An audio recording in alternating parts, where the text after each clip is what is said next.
Hello दोस्तों, स्वागत है एक बार फिर आप सभी का आपके अपने यूट्यूब चैनल पीएस क्लासेस पर। तो दोस्तों, आज के इस वीडियो लेक्चर में हम क्लास 12 केमिस्ट्री से बोर्ड एग्जाम के पर्पज से दो वेरी मोस्ट इंपॉर्टेंट न्यूमेरिकल को सॉल्व करने वाले हैं।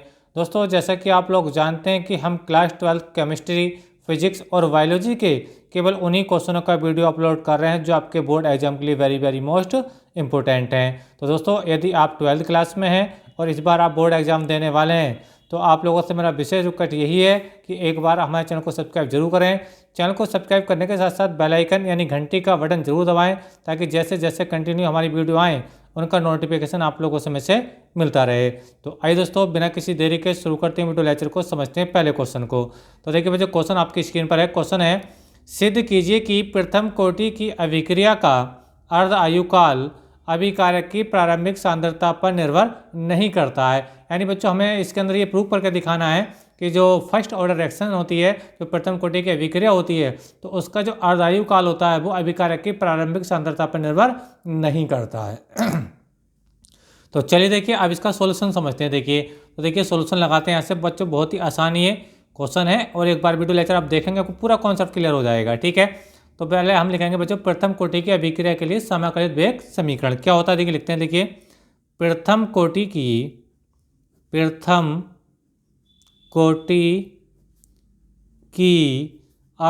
के लिए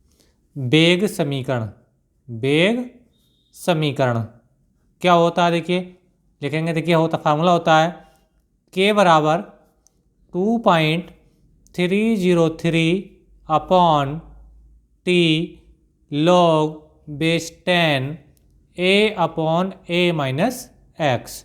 तो ये बच्चों समाकलित वेग समीकरण है प्रथम कोटि की अभिक्रिया के लिए। जहाँ ये जो A है बच्चों अभिकारक की प्रारंभिक मात्रता। मैं चलिए मैं इस चीज़ को लिख देता हूँ। जहाँ A है बच्चों अभिकारक की प्रारंभिक मात्रा। क्या है? प्रारंभिक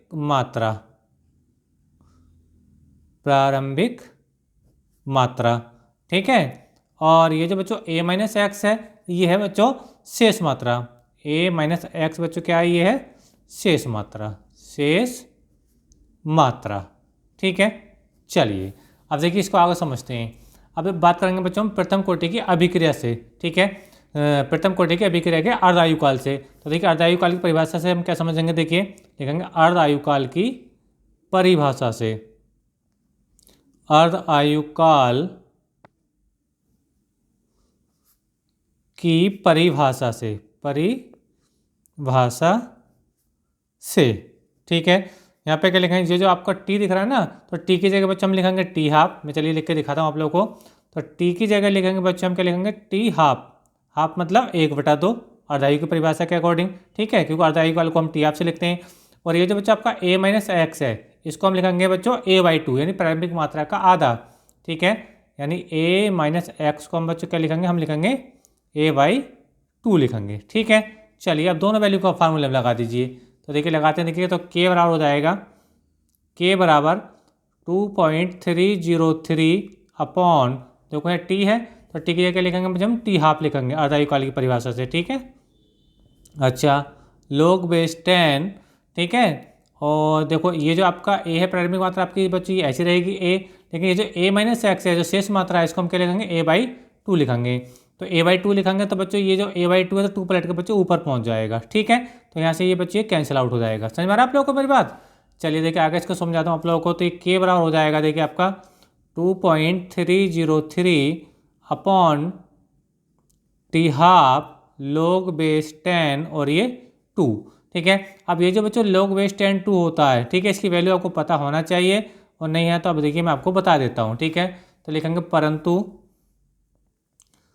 परंतु ये जो log बेस 10 2 की जो वैल्यू होती है बच्चों ये होती है 0.3010 होती है। ये है वैल्यू बच्चों आपकी log 2 की वैल्यू। log बेस 10 2 की होती है बच्चों 0.3010। ठीक है, अब इस वैल्यू को बच्चों हम यहाँ पे लगा देंगे, ठीक है। तो देखिए के बराबर हो जाएगा, ये हो जाएगा, देखिए आगे समझिए, देखिए के बराबर हो जाएगा बच्चों आपका 2.303 अपॉन क्या बच्चों टी हाफ चल रहा है, और मल्टीप्लाई ये log बेस 10 2 की वैल्यू कितनी होती है 0.3010 होती है, तो लगा दिए 0.30 और ये 10 होती है, ठीक है। अब बच्चों इसकी देखो इससे मल्टीप्लाई कराएंगे, तो मल्टीप्लाई कराने पर जो लगभग वैल्यू आती है बच्चों वही आती है 0.693, ठीक है। और भी अपॉन में चलता है, मतलब आगे और भी नंबर आते हैं, लेकिन हम दशमलव के 3 स्थान तक ही लिखते हैं, ठीक है। और अपॉन में क्या बच्चा आपका टी हाफ आए। समझ में आ रहा आप लोग को मेरी बात। यह बच्चों हम अगर यहाँ से टी हाफ की वैल्यू को अगर लिखें, टी हाफ की वैल्यू को अगर लिखें तो देखिए लिखेंगे तो टी हाफ बराबर हो जाएगा, देखिए बस यहाँ पे इसकी क्रॉस मल्टीप्लाई करेंगे तो के यहाँ पे आ जाएगा, तो देखिए 0.693 अपॉन क्या बच्चों के, ठीक है। जहाँ के क्या अभिक्रिया के लिए बच्चों क्या वेग स्थिरांक है, अभिक्रिया के लिए वेग स्थिरांक है। अब देखिए ये जो फार्मूला आ चुका है, इस फार्मूले में जो हमने टी हाफ का मान निकाला है बच्चों, तो इसमें आप देख पा रहे होंगे यहाँ पे ए नहीं आ रहा है। ए क्या थी, प्रारंभिक मात्रा थी। देखिए मैंने आपको क्या बताया था, जो ए है आपकी क्या बच्चों प्रारंभिक मात्रा है, ये क्या देखो प्रारंभिक मात्रा, ठीक है। अब जो हमने जो फार्मूला प्रूव करा बच्चों टी हाफ का, अब टी हाफ में देखो क्या प्रारंभिक मात्रा आ रही है, क्या ए आ रहा है इसके अंदर, इस फार्मूले बच्चों ए नहीं आ रहा है। समझ में आप लोग को मेरी बात। इस फार्मूले जब ए नहीं आ रहा है तो यहाँ लिख सकते हैं अतः प्रथम कोटि की अभिक्रिया का अर्धायुकाल अभिक्रिया की प्रारंभिक सांद्रता पर निर्भर नहीं करता है। तो आइए बच्चों आपको अच्छे से क्लियर हो गया होगा, तो इतना बच्चों आपको करने आता है, और ये बच्चे यहाँ तक अब ये सवाल आपका बच्चे पूरा हो जाता है, ठीक है। तो बच्चों इस वाले क्वेश्चन में हमने जाना कि कैसे हम प्रूव करते हैं कि प्रथम कोटि की अभिक्रिया का जो अर्धायुकाल होता है, जो टी हाफ होता है, वो अभिक्रिया की प्रारंभिक सांद्रता यानी ए पर निर्भर नहीं करता है, क्योंकि इस फार्मूले में बच्चों ए नहीं आ रहा है। जब नहीं आ रहा है तो इसका मतलब है कि जो टी हाफ है, जो अर्धायुकाल है प्रथम कोटि की अभिक्रिया का, वो अभिक्रिया की प्रारंभिक सांद्रता पर निर्भर नहीं करता है, ठीक है। तो चलिए देखिए बच्चों हम आपको नेक्स्ट क्वेश्चन को समझते हैं। ये क्वेश्चन बच्चों उम्मीद करता हूँ आपको अच्छे से क्लियर हो गया होगा, ठीक है। चलिए देखिए अब हम बच्चों क्वेश्चन नंबर 2 को पढ़ते हैं, फिर उसके सॉल्यूशन को समझेंगे, ठीक है। तो चलिए देखिए क्वेश्चन नंबर 2 को समझते हैं। क्वेश्चन नंबर 2 देखिए आपकी स्क्रीन पर है, ये देखिए क्वेश्चन नंबर 2 बहुत अच्छा सवाल है बच्चों, कई बार एग्जाम में पूछा गया है। लैंग्वेज को पढ़ते हैं फिर इसके सॉल्यूशन को समझेंगे। क्या देखिए, सिद्ध कीजिए कि प्रथम कोटि की अभिक्रिया को 99% पूर्ण होने में लगा समय उसी अभिक्रिया को 90% पूर्ण करने में लगे समय का 2 गुना होता है। ये हमें प्रूव करके दिखाना है, यानी हमें प्रूव जो करके दिखाना है, देखिए मैं यहाँ पर लिख कर दिखाऊँ, आपको प्रूव करना है T 99% is equal to 2 multiply T 90%। यह प्रूव करके दिखाना है कि प्रथम कोटि की अभिक्रिया को 99% पूर्ण करने में जो लगा समय होता है, वो उसी अभिक्रिया को 90% पूर्ण करने में लगे समय का 2 गुना होता है। ये हमें प्रूव करके दिखाना है, ये आंसर लेकर के आना है। समझ में आप लोगों को मेरी बात। तो चलिए देखिए इसको बिल्कुल आसानी से समझते हैं, ठीक है। क्योंकि प्रथम कोटि की अभिक्रिया के लिए बात आई है, तो फिर हम वही लिखेंगे प्रथम कोटि की अभिक्रिया के लिए वेग स्थिरांक का समीकरण। क्या देखिए यह समाकलित वेग समीकरण, तो लिखेंगे देखिए सॉल्यूशन में प्रथम कोटि की अभिक्रिया के लिए, प्रथम कोटि की अभिक्रिया के लिए समाकलित वेग समीकरण, समाकलित वेग समीकरण क्या होता है। देखिए अभी हमने थोड़ी देर पहले लिखा था, इसको लिखा था के बराबर होता है बच्चों आपका 2.303 अपॉन टी होता है log बेस 10 होता है, और ए होता है, जहाँ ए है बच्चों प्रारंभिक मात्रा, और अपॉन में होता है बच्चों ए माइनस एक्स है बच्चों शेष मात्रा, ठीक है। अच्छा अब देखो बच्चों कोई भी अभिक्रिया होती है तो अभिकारक अपने आप में कितना होता है 100% होता है, यानी जो ए है बच्चों हम इसको 100 मानेंगे, और ए माइनस एक्स को हम कितना मानेंगे बच्चों, क्योंकि अभिक्रिया कहते हैं 99% हो रही है, ठीक है। तो यहाँ लिखेंगे देखिए, मान लेंगे हम ए को हम लिख लेंगे बच्चों कितना 100, और जो ए माइनस एक्स है इसको हम कितना लिखेंगे बच्चों, क्योंकि 100 में से, क्योंकि अभिक्रिया हो रही है 99%, तो 100 में से जब हम बच्चों हम ए घटाएंगे, चलिए मैं करके दिखाता हूँ आपको, 100 माइनस 99, ठीक है। तो ये ए माइनस एक्स कितना आ गया, ये बच्चा आपका 1% आ गया, यानी अभिक्रिया कितना रह गई 1% रह गई है, क्योंकि अभिक्रिया 99% पूर्ण हो गई है, तो 1% अभिक्रिया तो रह गई होगी। समझ में आप लोग को मेरी बात। तो चलिए देखिए अब इसके आगे सोल्यूशन को समझते हैं। इसी वैल्यू को लगाते हैं, तो ए की जगह हम बच्चों क्या लेंगे 100 लेंगे, ठीक है। और जो a माइनस एक्स उसकी हम क्या लेंगे बच्चों 1, क्योंकि अभिक्रिया 99% हो जाएगी तो रह कितनी जाएगी 1% तो रह जाएगी। तो चलिए देखिए लगाते हैं फार्मूला, वैल्यू लगाते हैं फार्मूले में।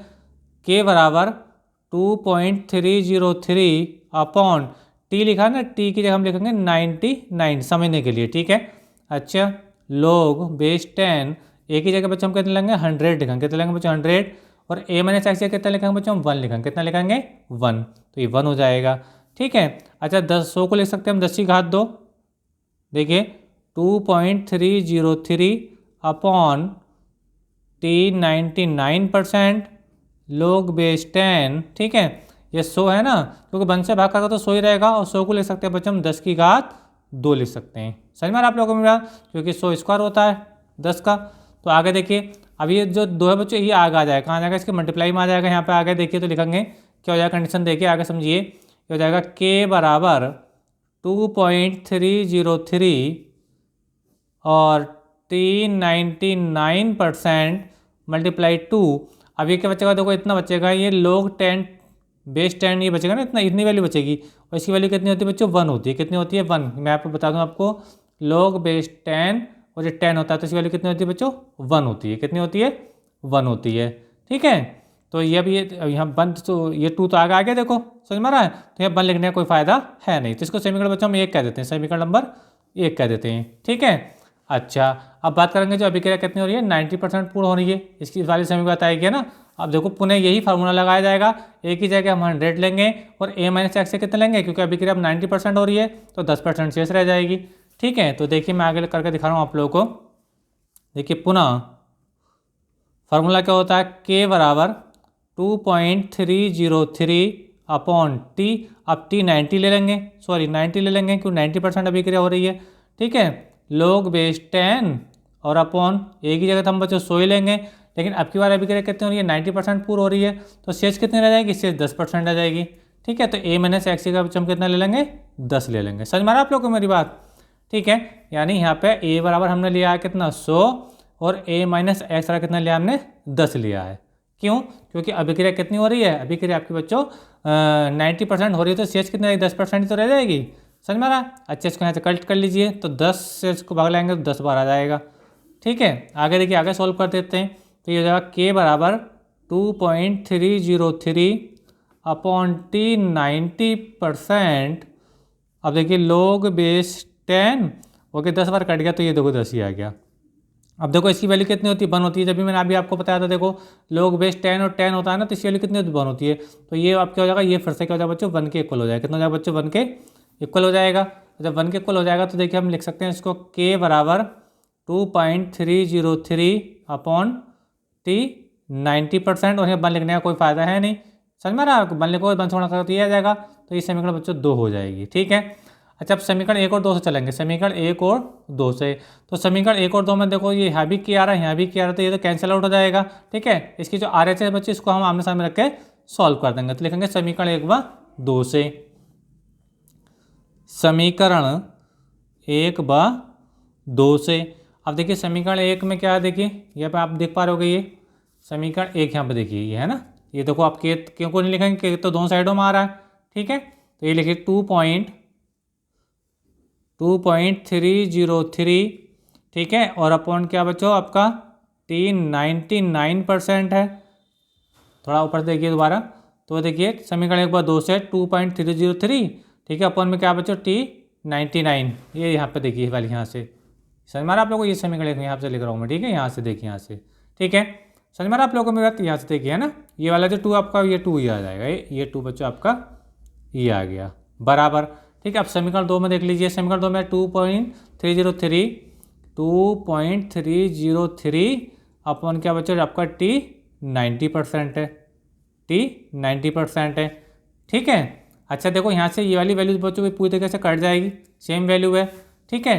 तो जब सेम वैल्यू बच गई, आप यहाँ से क्या करेंगे, यहाँ पर बचेगा ऊपर 2 बच जाएगा और नीचे बचेगा टी 99 बच जाएगा, यानी यहाँ पे बचेगा 2 अपॉन टी 99% बचेगा बराबर, इधर क्या बचेगा इसको देख लीजिए, इधर बचेगा बच्चा आपका केवल कुछ भी नहीं बचेगा 1 बचेगा ऊपर, और नीचे बचेगा टी 90 बच जाएगा, ठीक है। अब इसी क्रॉस मल्टीप्लाई कर लीजिए, जब क्रॉस मल्टीप्लाई जब हम करेंगे बच्चों इसकी, तो ये आएगा तो 1 से 80 करोगे तो ये ऐसे आ जाएगा, टी 99% आ जाएगा बराबर, और 2 की इससे मल्टीप्लाई कराइए तो ये जाएगा 2 मल्टीप्लाई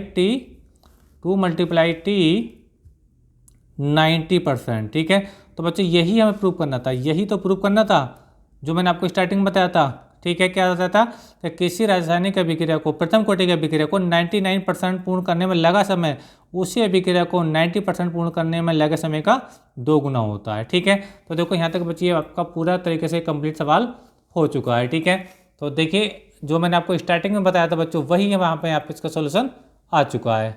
ठीक है, तो देखिए जो मैंने आपको स्टार्टिंग में बताया था कि आपको ये प्रूव करके दिखाना है, तो ये पूरी तरीके से देखो प्रूफ यहाँ बच्चों हो चुका है। ठीक है, तो ये तो था T99 बराबर 2 into 2 T99% is equal to 2 multiply T90%। ठीक है, यानी किसी प्रथम कोटि की अभिक्रिया को 99% पूर्ण करने में लगा समय उसी अभिक्रिया के 90% पूर्ण करने में लगे समय का 2 गुना होता है। ठीक है, तो ये इसका बच्चों सोल्यूशन था। एक बार आप इसको वीडियो को पॉज करके आराम से देख लीजिए कि किस प्रकार बच्चों हमने इसको सॉल्व किया है। अगर जहाँ पे कोई डाउट हो बच्चों कमेंट करके बताइए, और आपको 100% क्लियर हो गया सवाल तो कमेंट करके बच्चों जरूर बताएं कि वीडियो लेक्चर कैसा लगा। और इसी प्रकार बच्चों 12th क्लास फिजिक्स, केमिस्ट्री और बायोलॉजी के सभी इंपॉर्टेंट टॉपिक का वीडियो हमारे माध्यम से चाहते हैं तो हमारे चैनल को सब्सक्राइब जरूर करें। चैनल को सब्सक्राइब करने के साथ साथ बेल आइकन यानी घंटी का बटन जरूर दबाएं ताकि जैसे जैसे कंटिन्यू हमारी वीडियो आएँ उनका नोटिफिकेशन आप लोगों को समय से मिलता रहे। मिलेंगे नेक्स्ट वीडियो में किसी नए टॉपिक के साथ, तब तक के लिए धन्यवाद, बेस्ट ऑफ लक।